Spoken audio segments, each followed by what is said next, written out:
वायन हांफते हुए त्योंग को जकड़ी हुई थी, जिससे त्योंग को दर्द भी होने लगता है, क्योंकि वायन को बिल्कुल पता नहीं था कि वो क्या कर रही है। जितनी तकलीफ में वो थी, बस वो त्योंग को अपने अंदर ही भर लेना चाहती थी, समेट लेना चाहती थी। ते मुझे मुझे समेट लो ना, ते, ते प्लीज। मैं मैं मैं खुद सह नहीं पा रही, मुझे कुछ समझ में नहीं आ रहा, मुझे खुद में भर लो।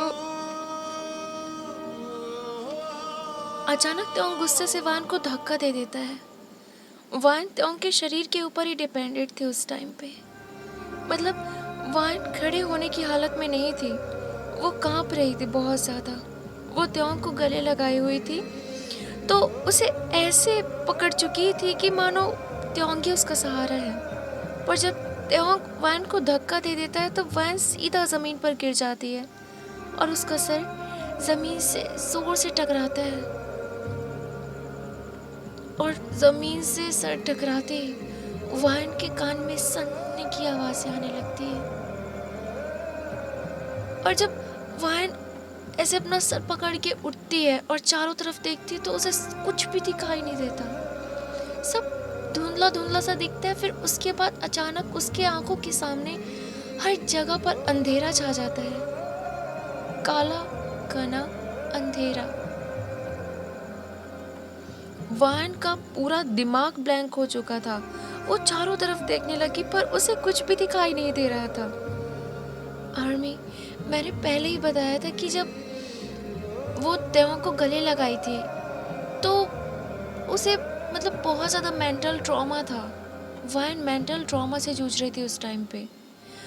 और जब मतलब वायन को जब त्योंग ने भी धक्का दे दिया और जब उसका सर जोर से टकराया ज़मीन पर तो उसके दिमाग की जो सारी नसें थी इधर उधर हो रही थी।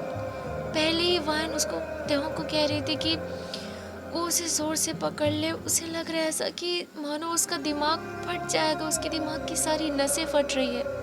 जब वो उसे ऐसा कह रही थी तो सच में वो बहुत ज़्यादा मेंटल ट्रॉमा से जूझ रही थी। पर जब फिर भी त्योंग ने उसे धक्का दे दिया तो उसका दिमाग घूम के उसकी आंखों पे भी असर कर गया, जिससे उसे कुछ भी दिखाई नहीं देता।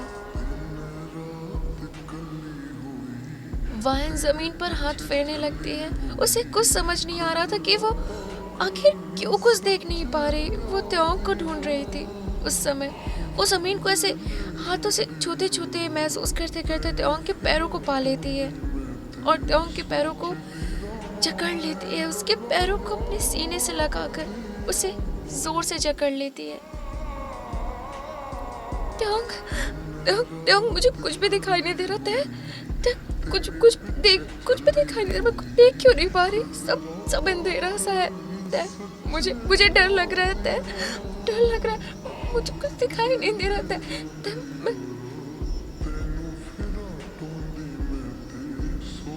तभी पुलिस वायन को पकड़ने लगती है तो वायन डरते हुए कहती है, कौन है? कौन छू रहा है मुझे? देखो ना, मुझे बचा लो। कौन मुझे पकड़ के ले जा रहे थे? देखो ना कौन है? पुलिस भी हैरान थे कि क्या वायन को सच में कुछ दिखाई नहीं दे रहा। वहीं त्योंग पुलिस को दूर भगाकर वायन को, जो कि उसके पैरों को पकड़ी हुई जमीन पर ऐसे घुटनों के बल बैठी थी, त्योंग भी नीचे घुटनों के बल बैठकर वायन को पकड़कर कहता है, क्या हुआ है? आप ऐसे क्यों कर रही हो? अगर ये कोई मजाक है तो प्लीज बोल दो कि ये मजाक है। मुझे बिल्कुल पसंद नहीं है मजाक। त्योंग रोने लगता है। वायन की नजरें कहीं और थी, जिससे त्योंग और घबरा जाता है। मतलब जब वो त्योंग उससे बात कर रहा था कि क्या हुआ, तो वायन को तो कुछ दिखाई नहीं दे रहा, तो वो कहीं और देख रही है यहाँ से। तो त्योंग को डर लग जाता है कि क्या सच में ऐसा कुछ है।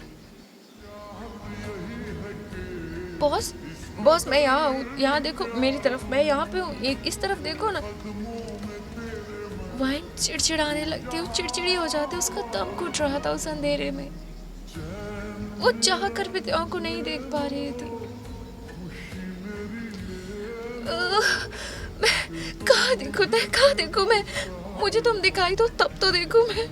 मुझे कुछ दिखाई नहीं दे रहा। मैं आखिर कहाँ देखूँ तय? मुझे कुछ भी दिखाई नहीं दे रहा।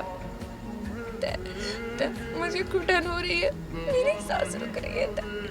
तय, मुझे मुझे कुछ दिखाई क्यों नहीं दे रहा? मुझे कुछ दिखाई क्यों नहीं दे रहा? क्या? तय, तय, मैं अंधी अंधी हो गई हूँ क्या? तय, मैं अंधी हो गई हूँ क्या? तय कुछ दिख नहीं रहा मुझे।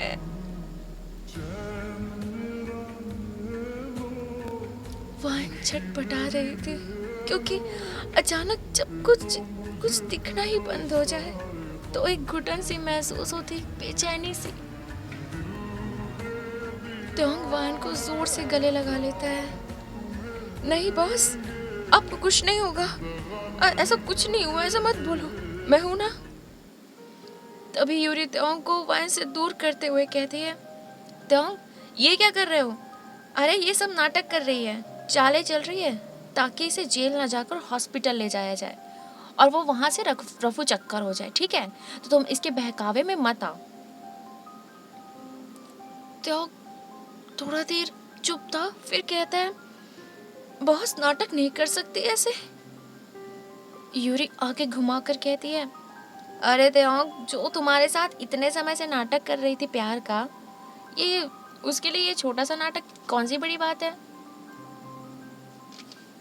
आर्मी, यूरी के इस बात को समझने के लिए हमें फ्लैशबैक पर जाना होगा।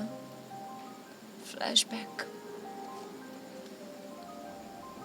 तो पिछली रात जब वाइन और त्योंग सो रहे थे तब उनके कमरे में कुछ गुंडों ने बेहोशी वाला गैस छोड़ दिया था, जिससे वाइन को कुछ भी होश नहीं था और त्योंग भी बेहोश हो चुका था। तब वो लोग त्योंग को किडनैप करके एक अंधेरी सी जगह में लेकर जाते हैं, जहाँ त्योंग को रस्सियों से बांधकर उसके ऊपर पानी डालते हैं। तब त्योंग आंखें खोलता है तो देखता है कि सामने एक लड़की अपनी पीठ करके बैठी है। दिखने में वो वाइन जैसी लग रही थी। आर्मी, ये कॉस्प्लेयर था जो कि हाइट और मसल्स में वाइन के जैसा था। वाइन के कॉस्प्लेयर के लिए एक लड़के को चुनना और उसे वाइन जैसे लुक देना सब यूरी का प्लान था, क्योंकि वाइन की फिजिक ही वैसी थी, मस्कुलाइन और लंबी हाइट की। ड्रेसअप और विग लगाने से जैसा वाइन का बाल रहता था वैसा विग लगाने के बाद वो पूरा वाइन जैसा लग रहा था। त्योंग कहता है, बॉस आप और मुझे इस तरह क्यों बांधा गया है? बॉस बताइए ना। कॉस्प्लेयर एक डबिंग आर्टिस्ट था। वो अलग अलग आवाज़ें निकालता था, डब करता था और वो वाइन की आवाज़ निकाल के कहता है, दुबई जाने के लिए तैयार हो जाओ।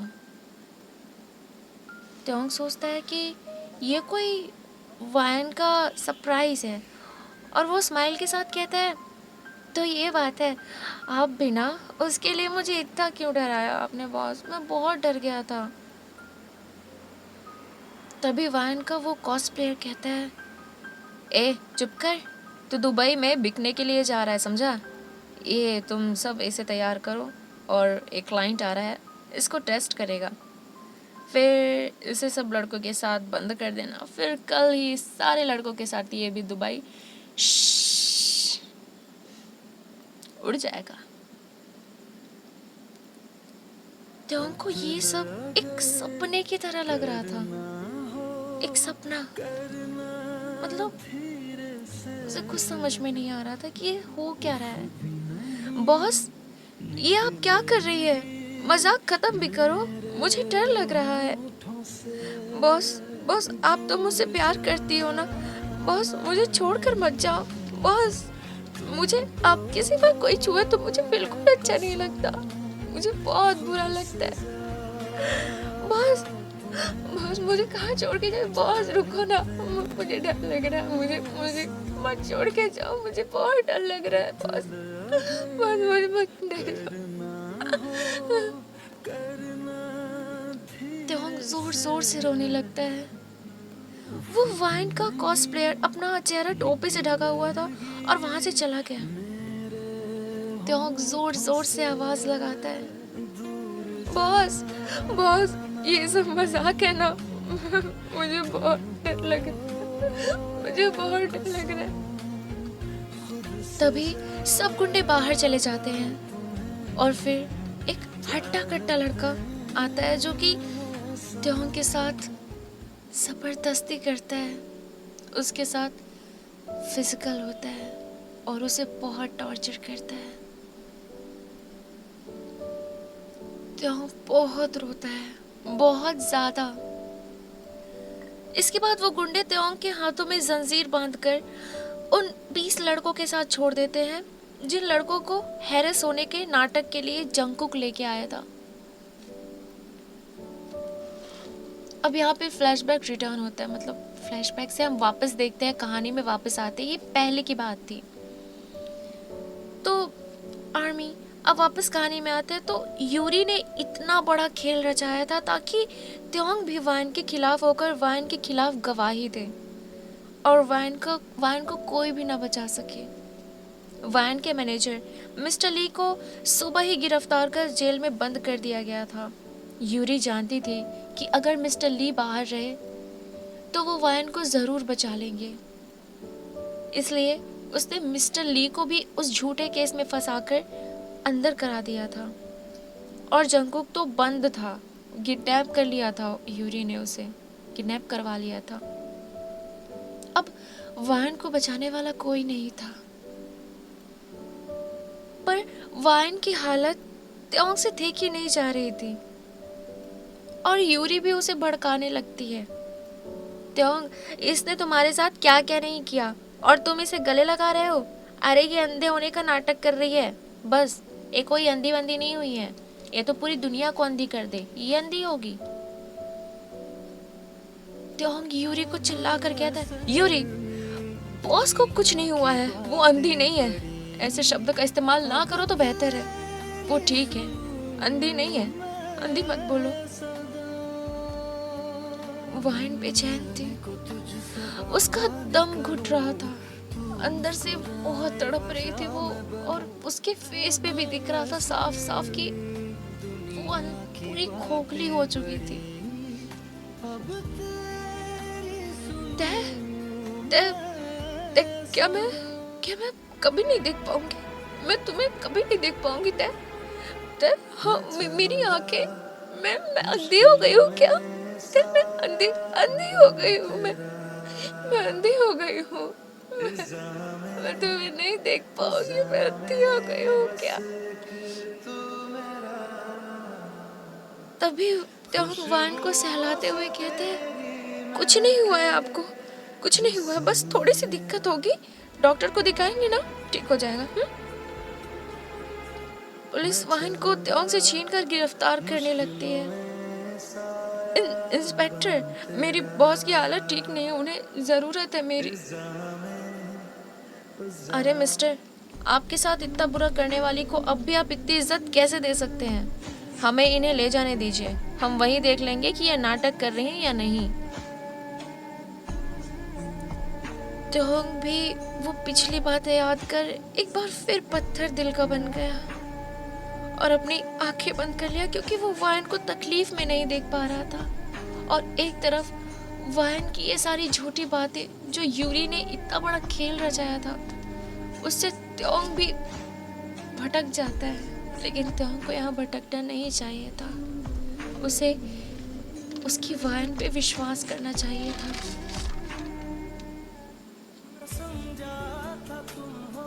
तै मुझे खुद से दूर मत करो, मैंने कुछ नहीं किया, मुझे और परेशान मत करो, मैं पहले से ही बहुत परेशान होता है, मुझे बचा लो तै, मुझे बचा लो, मुझसे पत्थर सजा मत दो, मुझसे नाराज मत हो तै, मुझे बचा लो, मुझे नहीं जाना, कहीं नहीं जाना, मुझे तुम्हारे पास रहना था। वाइन पुलिस का हाथ दांत से अपने काट लेती है और त्योंग के पास भागने लगती है, पर वो खंभे से, पास में एक खंभा था, उसमें से टकरा जाती है, पर त्योंग उसे बचा लेता है, उसे चोट नहीं आती। और वो वैन का हाथ पकड़कर वापस पुलिस को दे देता है उसे। अब आपकी असली जगह जेल में है और बस नाटक बंद करिए आप सजा से बच नहीं सकती। वैन की सांसें तेजी से बढ़ने लगती है। मैंने क्या किया है तय? मैंने क्या किया है? त्योंग तभी चिल्लाकर कहता है, आपने मेरे जिस्म का सौदा किया है, मेरे जिस्म का सौदा। मेरी हितैषी बनकर मुझे ही नोचा आपने। वैन त्योंग की बातों को सुनकर हड़बड़ा जाती है, फिर भी वो अपने शब्दों को संभाल कर कहती है, क्या तय? मैंने तभी त्योंग कहता है, हाँ आपने मुझसे प्यार का नाटक करके मुझे बेच दिया और मैं पागल आपको फरिश्ता समझता रहा। मैं चिल्लाता रहा कि बॉस मुझे छोड़कर मत जाओ, लेकिन आप मुझे उस दरिंदे के साथ छोड़कर चली गई ताकि वो मुझे नोच सके। हाँ? वैन टूटा हुआ दिल लेकर त्योंग का नाम पुकार कर कहती है, तय तुमने मुझे फरिश्ता समझा, प्यार नहीं। अगर प्यार समझा होता तो तुम्हें विश्वास भी होता। क्या तुमने मुझे सिर्फ एक फरिश्ता ही समझा था? प्यार, और आपको बोलने में भी शर्म आती है। अरे आप प्यार डिजर्व ही नहीं करती, कभी प्यार के लायक भी बन पाई हैं आप? अच्छा हुआ आपके माँ बाप बचपन में ही चले गए, वरना आज वो जिंदा होते तो आपकी ऐसी हरकतें देखकर शर्म से डूब कर मर जाते। ये बातें सुन वैन खुद को कंट्रोल नहीं कर पाती और त्योंग को जोर से उसके गाल पे थप्पड़ मार देती है। कितना नीचे गिरोगे तय, बस भी करो। त्योंग भीगी आंखें लिए हंसने लगता है। त्योंग की आंखें आंसुओं से भरी हुई थी, फिर भी वो ऐसे ठूठ मार के उसको हंसता है और कहता है, दिखा दी ना अपनी असलियत। यही फर्क है आप में और यूरी में। कम से कम यूरी अच्छे बनने का नाटक तो नहीं करती, जो है जैसी है सामने है। और आप मेरे सामने अच्छे बनके, इस पूरी दुनिया के सामने अच्छे बनकर न जाने पीठ पीछे कौन सा रायता फैलाती है। आपके दिल में इतना मैल भरा पड़ा है और बस आपको दिखावा करना आता है। बस और कितना मारोगे मुझे? वाइन की सांसें तेज तेज चल रही थी, वो अंदर से पूरी खोखली हो चुकी थी। कुछ ना देख पाना और इसके बावजूद त्योंग ने उसे नहीं समझा, उस पर विश्वास नहीं किया।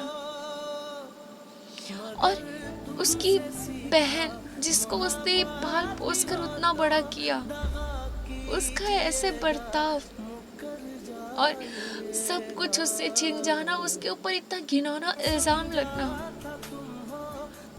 वह मानो हर तरफ से बेसहारा फील कर रही थी। वाओ, फटाका फूटा है भाई साहब यहाँ पे इमोशनली चल रहा है और यहाँ फटाका फूट रहा है मेरे घर साइड। वाओ, अच्छा कॉम्बिनेशन है। ओके यार, मैं स्टोरी के बीच में क्या लेके बैठ गई, ये तो कट करना पड़ेगा मेरे को। क्या वैन को दोबारा पुलिस पकड़ लेती है और पुलिस उसे इस बार पकड़ती है उसे तो जोर से पकड़ती है, एकदम ऐसे धर दबोच लेने वाला पकड़ती है ताकि वो दोबारा न भाग पाए। तभी वैन टूटे मन से कहती है, आराम से किसी का सहारा नहीं है मुझे, आराम से पकड़ो, नहीं भागूंगी इस बार। ये बोलकर वान अपने आप को सरेंडर कर देती है और उस झूठे इल्जाम में भी जाने को तैयार हो जाती है, क्योंकि जब उसका त्योंगी उसे नहीं समझ पाया था तो उसे लग रहा था कि बस अब किसको समझाना है उसे। पुलिस वान को ले जाने लगती है, पर वान जाते जाते रुक गई और पीछे मुड़कर कहती है, जा रही हूँ तय, हमेशा के लिए, बस एक बार मेरे नाम से मुझे पुकारो ना। तुमने कभी मेरा नाम नहीं लिया, मैं देख नहीं सकती पर अब भी मुझे सुनाई देता है। मैं तुम्हें देख नहीं सकती पर सुन सकती हूँ। त्योंग चुप था और वो अपनी आंखें बंद कर लेता है। चारों तरफ शांति फैल जाती है, एक शांति जो कई दर्द बयां कर रही थी, जहां सिर्फ दिलों के अंदर ही शोर मचा पड़ा था, लेकिन जुबान पे कुछ भी नहीं।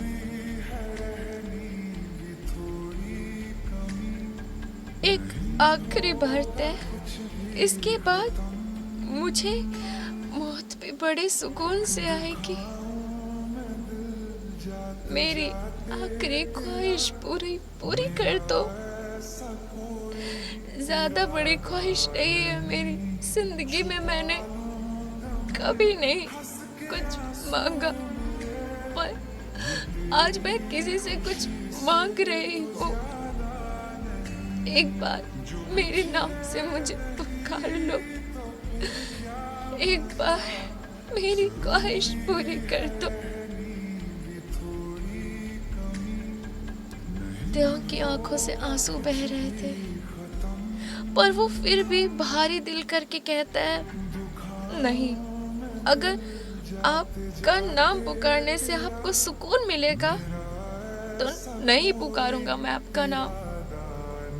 ये आपकी सजा है। Army, so this part is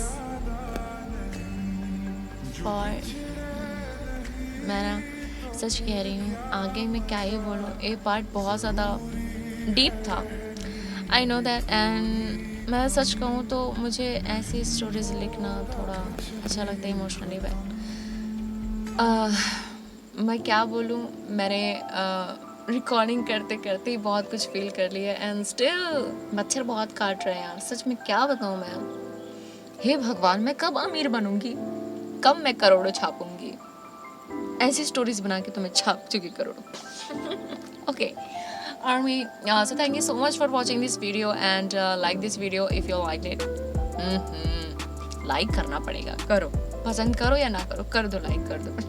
okay, and channel subscribe कर लेना for the next part. And बहुत सारे सीरीज चल रहे हैं मेरे, द ग्रेवयार्ड चल रहा है, एंड मैंने अभी एक और वीडियो बनाने का सोचा है, वो है वान एंड शुगा के बारे में। तो वो जो स्टोरी होने वाली ना, बहुत ज़्यादा इंटरेस्टिंग होने वाली है। मैंने बहुत अच्छी स्टोरी बनाई है लिटरली, एंड वो जो स्टोरी है वो पार्ट में डिवाइड नहीं होके वो एक शॉट में रहेगा, वन शॉट में रहेगा, एंड थोड़ी सी लंबी होगी, 40-50 मिनट की हो सकती है। 50 मिनट की यार, लिटरली मैं इतनी लंबी वीडियो बनाऊँ? हाँ चलो, मुझे नहीं पता कितनी लंबी जाएगी, पर आधे घंटे से ऊपर जा सकती है क्योंकि वन शॉट है। Okay, so Army, thank you so much for watching this video and comment your suggestion if you want to comment something। and मैं एंड क्यों बोलती हूँ, छी, नहीं बोलूँगी एंड अब। हाँ, इंग्लिश नहीं आती ना, कोई दिक्कत नहीं है। Army, thank you so much for watching this video. ये watching this video, thank you so much, ये 3 बार बोल चुकी हूँ मैं, क्यों बोल रही हूँ बार-बार। Okay bye, thank you so much. Next part का वेट करना। Okay bye.